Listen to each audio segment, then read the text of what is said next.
Entramos en la recta final de nuestro programa de hoy. Lo vamos a hacer hablando de algo que todos queremos en nuestra vida, la satisfacción.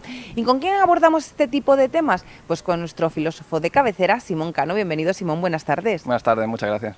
Bueno, ya hablamos hace unas semanas del deseo, pero ¿el deseo y la satisfacción son lo mismo? ¿Están relacionados? ¿Son cosas totalmente diferentes?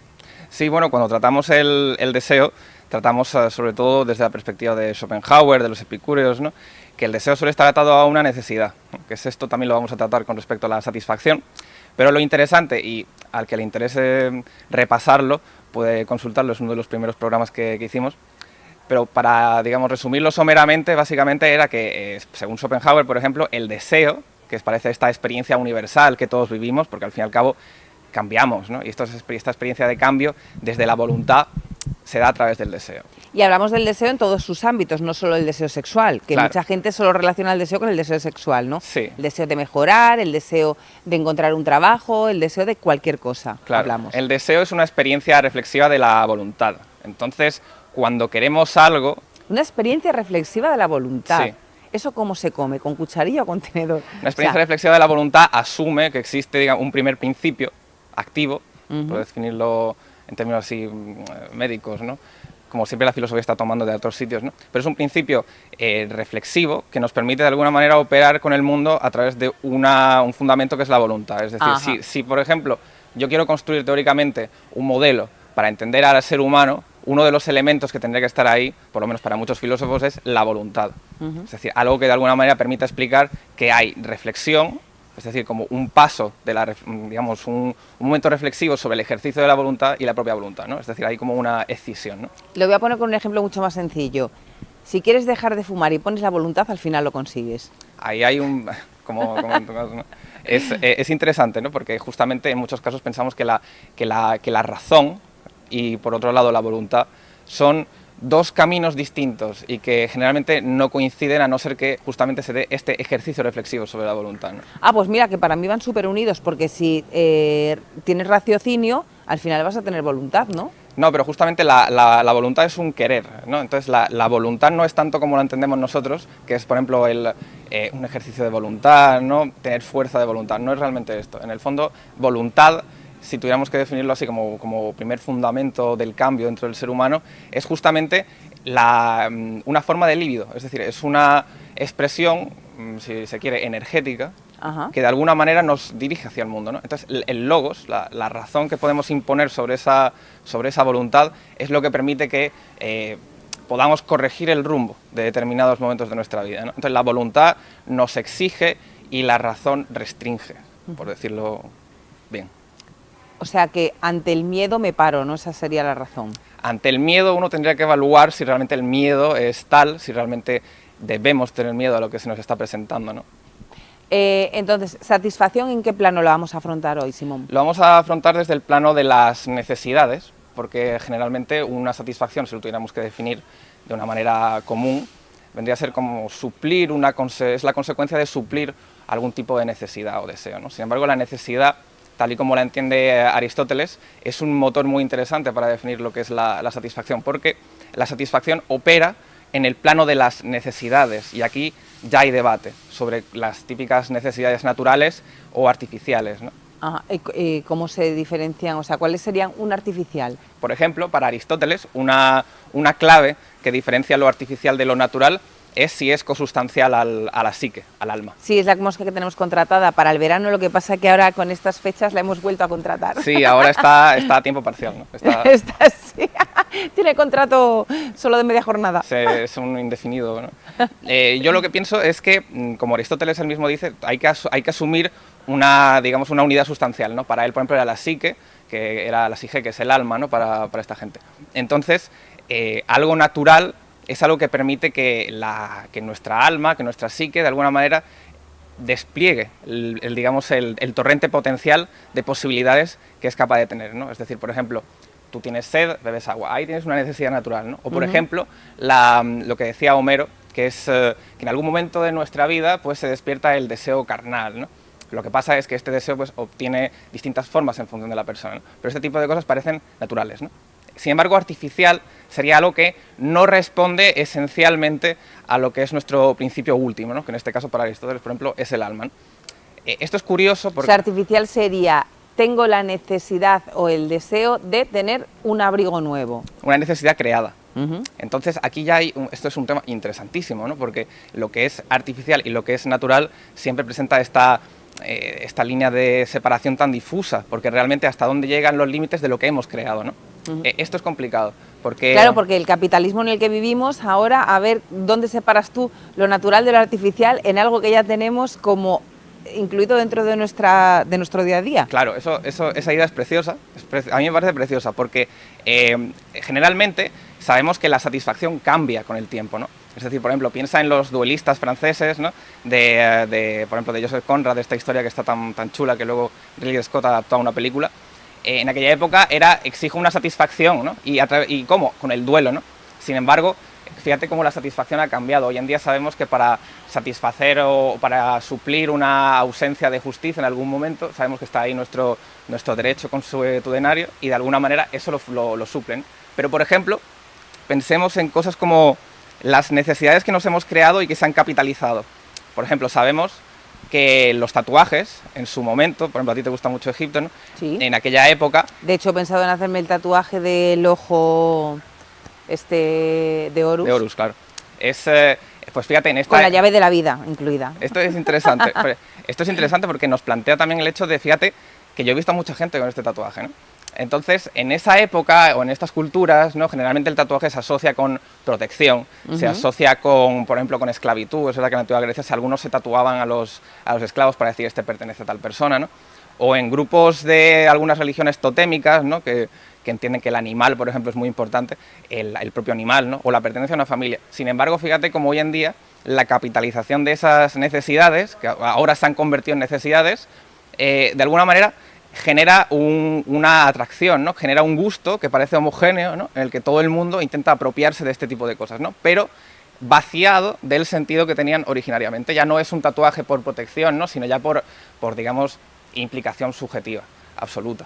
Hablando de tatuajes, voy a hacer un pequeño inciso.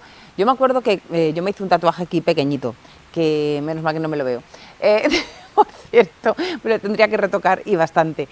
Y cuando me lo hice, me dice mi madre, bueno, o mi padre, y cuando seas vieja, que estés ahí con el tatuaje y tal, y digo, es que cuando yo sea vieja, todos los viejos tendrán tatuajes. Y de hecho, cada vez tienen más. Es interesante eso que cuentas porque el hacerte un tatuaje, justamente, si tú quieres hacerte un tatuaje, ¿no? Representa ese ejercicio reflexivo de la voluntad de la que hablábamos, ¿no? Entonces, tú te quieres hacer un tatuaje, te lo haces, en ese momento hay una satisfacción. Ahora bien, ahora cuando se ha ido borrando ya no tengo tanta satisfacción. Ahí exactamente, es decir, o cuando se te ha ido borrando, o hay incluso gente que directamente opta por borrárselo, ¿no? Y ahora estoy reflexivamente pensando qué hacerme para taparme ese tatuaje. Claro. Entonces, ¿qué revela esto a nivel fenomenológico, ¿no? Revela que la satisfacción o no es tal o es momentánea, ¿no? Que siempre va a exigir un estado superior, va a exigir una continuación de esa satisfacción. No hay ninguna satisfacción que vaya sola. Entonces, desde este plano, en el que ya vemos la fragilidad de la satisfacción, la futilidad del objeto de la satisfacción, ¿no? Y al mismo tiempo de cómo hemos ido creando históricamente necesidades que han vaciado o se aprovechan del vaciamiento de sentido religioso o espiritual, ¿no?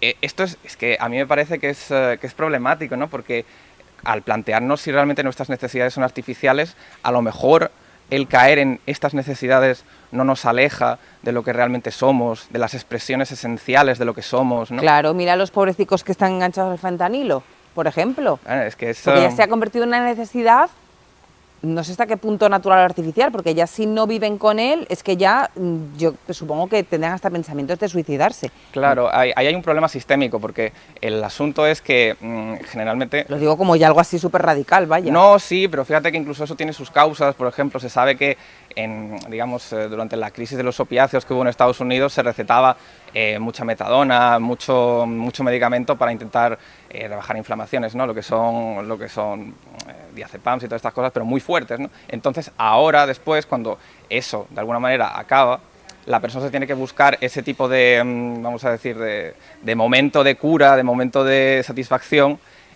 fuera digamos, de un sistema de salud que no es público, ¿no?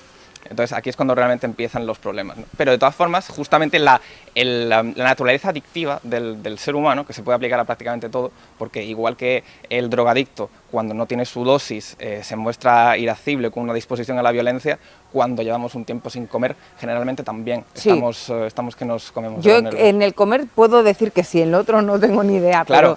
Pero en el comer es verdad que cuando ya llevas como mucho tiempo, me ha pasado muy pocas veces, pero recuerdo un par de veces que me he puesto en plan agresiva de que es que hasta que no coma no quiero saber nada. Claro, te pones de los nervios y esto hace plantearte realmente si nuestra naturaleza, realmente nuestra relación con las cosas, con la televisión, con la moda, con la cultura, realmente no es un poco adictiva en los parámetros en los que se conoce la adicción, ¿no? Porque genera también la costumbre genera una serie de efectos fisiológicos, ¿no? La satisfacción, por ejemplo, sabemos que desde el punto de vista neurocientífico, cuando tú estás satisfecho o satisfecha, digamos, se da una disposición a tomar determinados cursos de acción. Tú te sientes mejor, de manera que evalúas tus opciones de otra manera. Cuando estás triste, por ejemplo, lo ves todo más apagado, más lluvioso, ¿no? Entonces, como el día, porque no es la que está cayendo ahora mismo, vaya. Claro, tú te despiertas ya con un filtro. La satisfacción, de alguna manera, te permite lanzarte más, ¿no? Y es aquí donde hay que tener cuidado, porque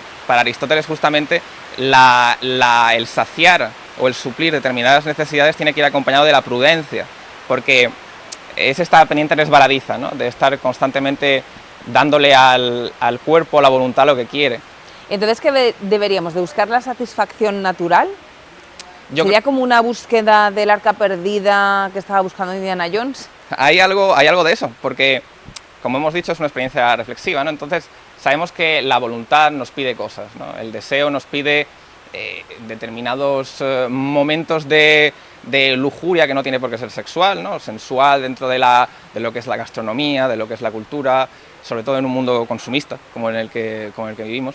Entonces, yo creo que cuando vemos que hay cosas que no nos satisfacen, pese a que lo hemos intentado y a pesar a que nuestra conciencia nos lo presentaba como un curso de acción atractivo, yo creo que en ese momento se revela, en la falsedad de la satisfacción, también se revela su verdad, ¿no? Y a medida que nos vamos equivocando o vamos viendo que la satisfacción no era tal, nos vamos acercando más a lo que realmente nos puede satisfacer. Entonces, yo optaría por un ejercicio reflexivo de lo que somos, de lo que nos representa, ¿no? Porque al fin y al cabo, es que es muy difícil saber qué es lo que nos representa, porque ni psicoanalizándote durante años, oyendo al psicólogo, al final te terminas de conocer a ti mismo, ¿no? Yo creo que te conoces a ti mismo si el curso de experiencial de tu vida se muestra pleno dentro de tus necesidades y dentro de tus objetivos. Vale. Si demuestra que... O sea, si tú estás satisfecho en tu día a día, te estás más o menos conociendo a ti mismo. Si no te va bien, hay algo que tienes que cambiar.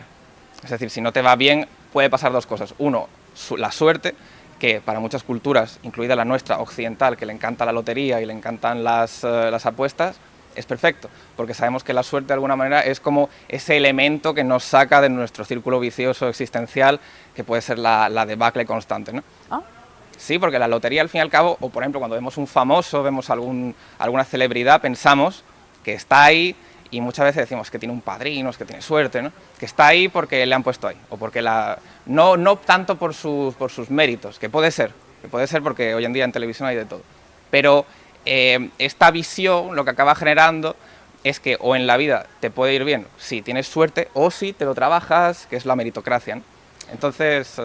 Es que me estás viendo que te quiero decir algo, y es porque precisamente este fin de semana he estado viendo un documental de una influencer que, claro, la chavala pues tiene millones de seguidores, y ahora cuando va a visitar a su madre a su casa, bueno, aparte de que está con un futbolista, cuando va a visitar a su madre a su casa, claro, es que esta chica no viene de un piso de 90 metros en un barriucho de Madrid, no, es que viene de una casa que según entraba en el recibidor, entraba toda mi casa, para que te hagas una idea.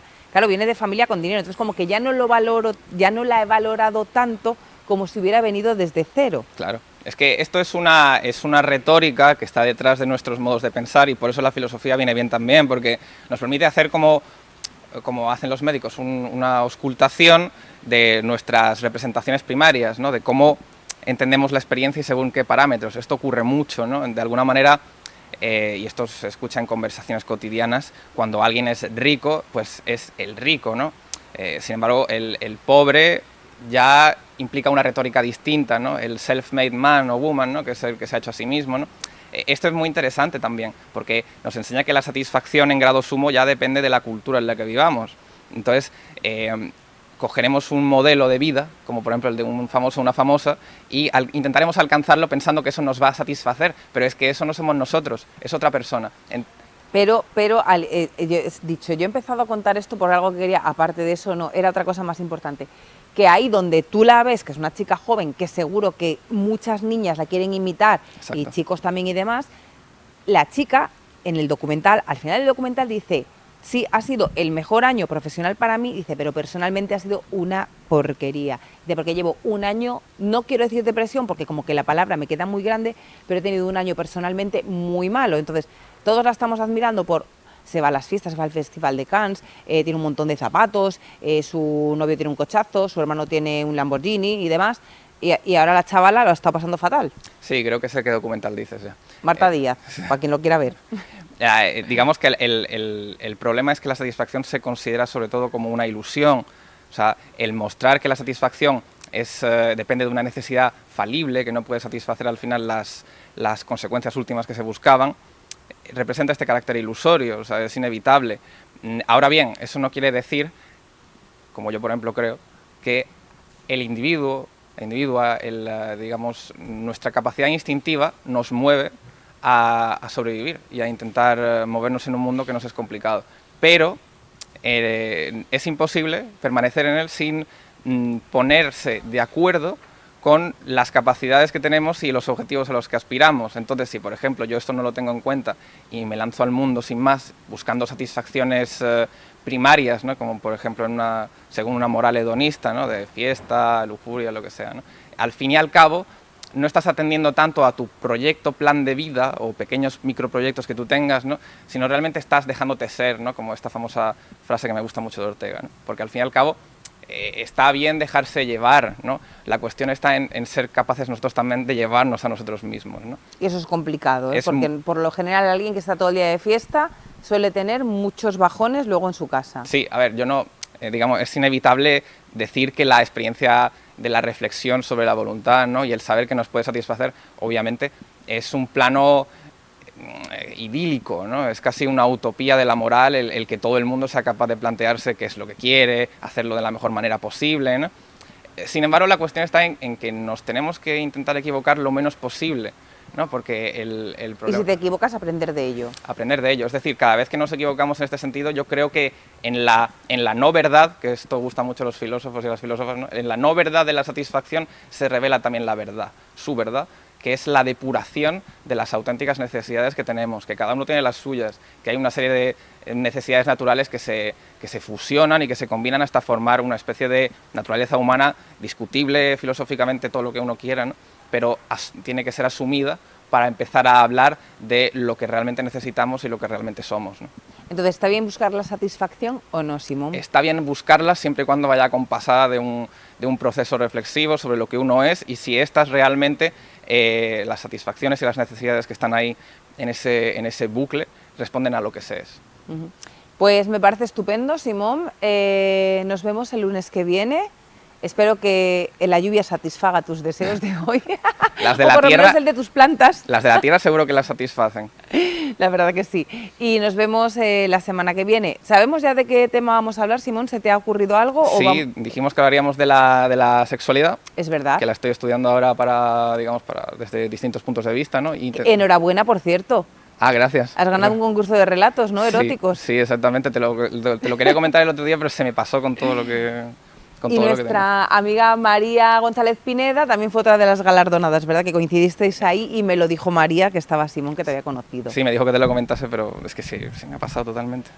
María, un besito muy grande, te esperamos aquí prontito y mucha suerte en tus nuevos proyectos, al igual que en los tuyos, Simón. La semana que viene, pues eso, hablaremos de la sexualidad, un tema muy importante que hay que afrontar con cabeza sobre todo, porque si no ahí terminamos con manadas y demás historias que no sé si también tienes pensado afrontarlos en ese programa o los dejamos para otro. Hay una casuística detrás, pero bueno, voy a intentar ofrecer algo que a lo mejor no se ve tanto porque es un tema muy complejo y del que se podría estar hablando horas, ¿no?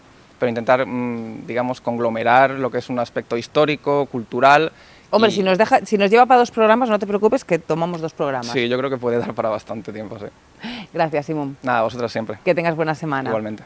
Pues nosotros de la mano de Simón Cano nos vamos hasta mañana, que estaremos de nuevo aquí en el vivero municipal Los Pinares de Torremolinos, donde recibiremos a muchísimos invitados interesantes que tienen muchas cosas que contarles. Así que sin más nos despedimos y que tengan muy buen día. Eso sí, sofá, peli, mantita es lo que pega hoy.